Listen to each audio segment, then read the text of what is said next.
Todo mundo tem uma música favorita que não consegue ouvir só uma vez, não é?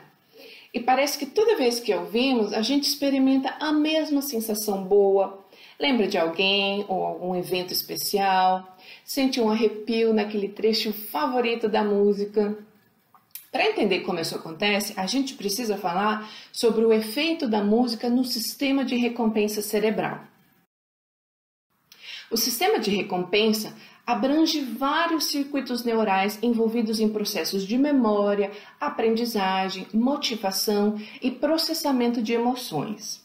Esse é um sistema evolutivamente antigo, presente em diversas espécies e é ativado naturalmente por estímulos chamados de recompensadores primários, que são aqueles diretamente relacionados a comportamento biologicamente importantes para a sobrevivência da espécie, como regulação da homeostase, como se alimentar, ingerir líquidos e dormir, e reprodução. Porém, o sistema de recompensa também responde a estímulos chamados de recompensadores secundários. O valor motivacional desses estímulos, ou seja, aquela vontade de repetir aquela experiência, é derivada da associação aprendida entre o estímulo e emoções positivas induzidas pela experiência, como prazer, euforia e felicidade. Sendo assim, qualquer objeto, evento ou atividade pode ser um estímulo recompensador se ele nos motivar ou induzir sensação de prazer.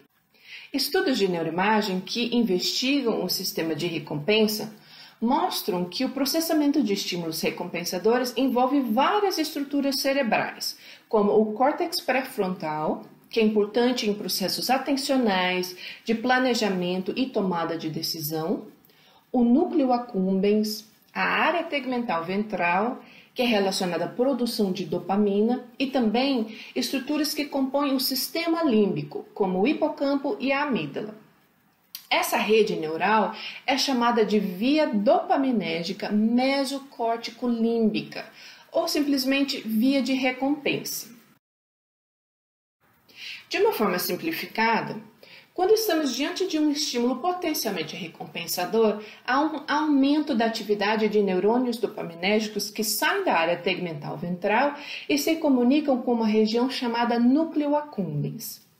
Essa é uma estrutura localizada em uma região chamada estriado ventral e tem papel central na regulação do comportamento motor e na geração de expectativas. O aumento da atividade desses neurônios sinaliza a antecipação de uma recompensa. É como se fosse um aviso, parece que vem coisa boa por aí. Esse mecanismo de geração de expectativas em relação a um estímulo recompensador é essencial nesse sistema, porque quando a sensação de prazer induzida pelo estímulo é maior do que foi antecipada por esses neurônios, esse circuito responde aumentando a liberação de dopamina da próxima vez que experimentarmos esse estímulo.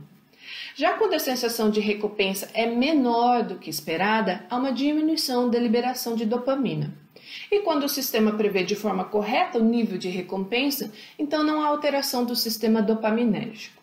Ou seja, esse mecanismo tem um papel muito importante na calibração desse circuito, influenciando diretamente o grau de motivação e o comportamento em relação a um determinado estímulo. Agora, percebam nessa ilustração que essa via dopaminérgica também é composta por regiões que fazem parte do sistema límbico e que são responsáveis, por exemplo, pela nossa resposta emocional àquela experiência e para lembrarmos daquela sensação e dos detalhes daquele evento. Uma dessas estruturas límbicas é a amígdala, que tem um papel central na geração de respostas emocionais e no processamento de emoções, incluindo sensação de prazer, medo, raiva e ansiedade. Essa área, localizada profundamente nos lobos temporais, possui conexões com praticamente todas as regiões do encéfalo e, por isso, é capaz de modular funções importantes como aprendizagem associativa, formação de memórias, tomada de decisão, atenção e comportamentos sociais. A comunicação entre a amígdala e aquele circuito neural formado pela área tegmental ventral e o núcleo accumbens é crucial para associar a sensação de prazer a um estímulo recompensador.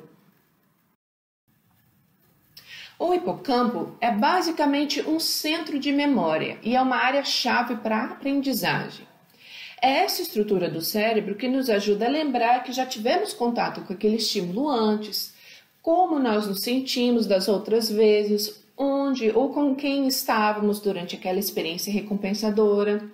Ou seja, o hipocampo é importante para transformar uma memória de curto prazo em memória de longo prazo e armazenar todo o contexto envolvido naquela experiência emocional.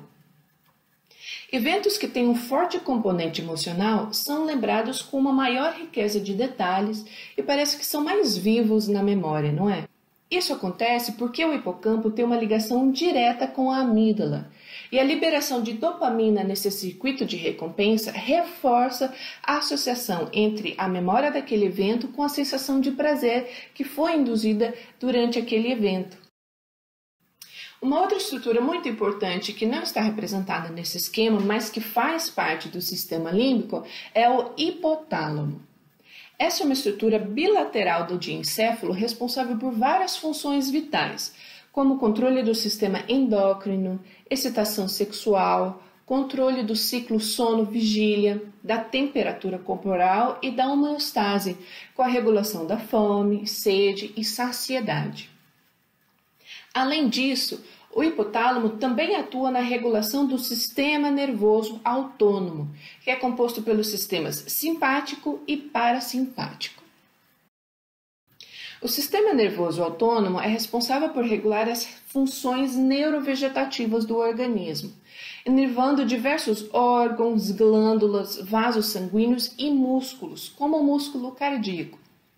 Essa atuação generalizada sobre o organismo é fundamental em uma situação de estresse, na qual o sistema nervoso simpático regula respostas fisiológicas conhecidas como resposta de luta ou fuga, como dilatação da pupila, sudorese, piloereção, que são os arrepios, aumento da frequência cardíaca e ainda estimula a liberação do hormônio epinefrina, também chamado de adrenalina, na corrente sanguínea.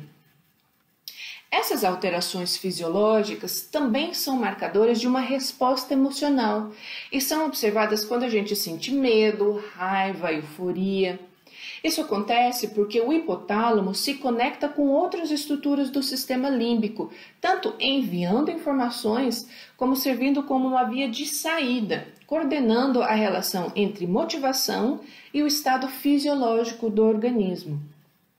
No laboratório, a gente consegue medir essas alterações fisiológicas utilizando alguns equipamentos que monitoram, por exemplo, a frequência de batimentos cardíacos, condutância galvânica da pele, que é alterada quando a gente sua, e equipamentos que medem o diâmetro das pupilas. Então, a gente pode usar esse tipo de medida para saber se uma pessoa está respondendo emocionalmente a um estímulo e o grau dessa resposta. E será que esse circuito também responde à música? Pesquisadores da área da neurociência da música têm investigado essa questão há mais de 20 anos.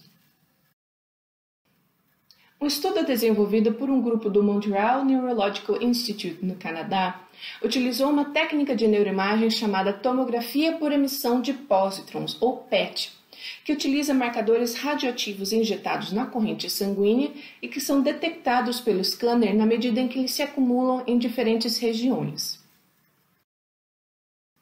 O objetivo desse estudo era avaliar a atividade das áreas que compõem a via dopaminérgica mesolímbica enquanto participantes ouviam as suas músicas favoritas dentro do scanner. Essa pesquisa mostrou que momentos de intenso prazer relacionados à escuta da música favorita estava diretamente relacionada a um aumento da liberação de dopamina no sistema de recompensa. Além disso, o aumento da atividade na via dopaminérgica mesolímbica estava correlacionada ao aumento da atividade no sistema nervoso simpático, marcado pela presença de arrepios, que é observada durante uma resposta emocional intensa. E o mais importante é que esses resultados foram observados em outros estudos utilizando métodos diferentes. Em um estudo de 2019, os pesquisadores manipularam a disponibilidade de dopamina no sistema nervoso central enquanto pessoas saudáveis ouviam trechos das suas músicas favoritas e músicas neutras, ou seja, aquelas que a pessoa nem gostava nem odiava. Essa manipulação experimental foi feita através da administração oral controlada em sessões diferentes de fármacos conhecidos por sua atuação sobre o sistema dopaminérgico.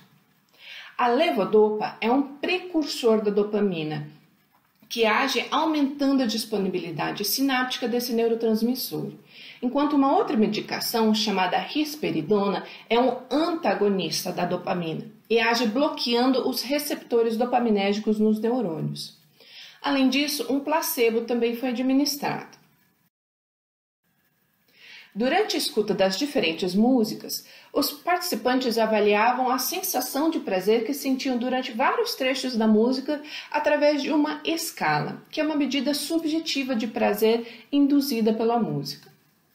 Depois de ouvir a música, os participantes respondiam quanto eles pagariam em dinheiro para comprar aquela música. Essa é uma medida muito usada em pesquisas para avaliar motivação.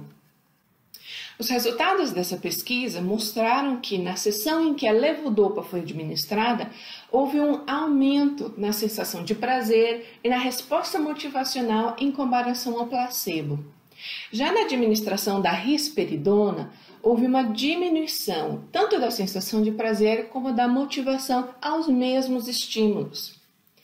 Esse estudo, então, não deixa dúvidas de que o sistema dopaminérgico tem um papel essencial na sensação de prazer e recompensa induzida pela música. Portanto, as pesquisas na área da neurociência da música indicam que ouvir a nossa música favorita ativa o sistema de recompensa, assim como estímulos que são biologicamente importantes para a sobrevivência do indivíduo e da espécie.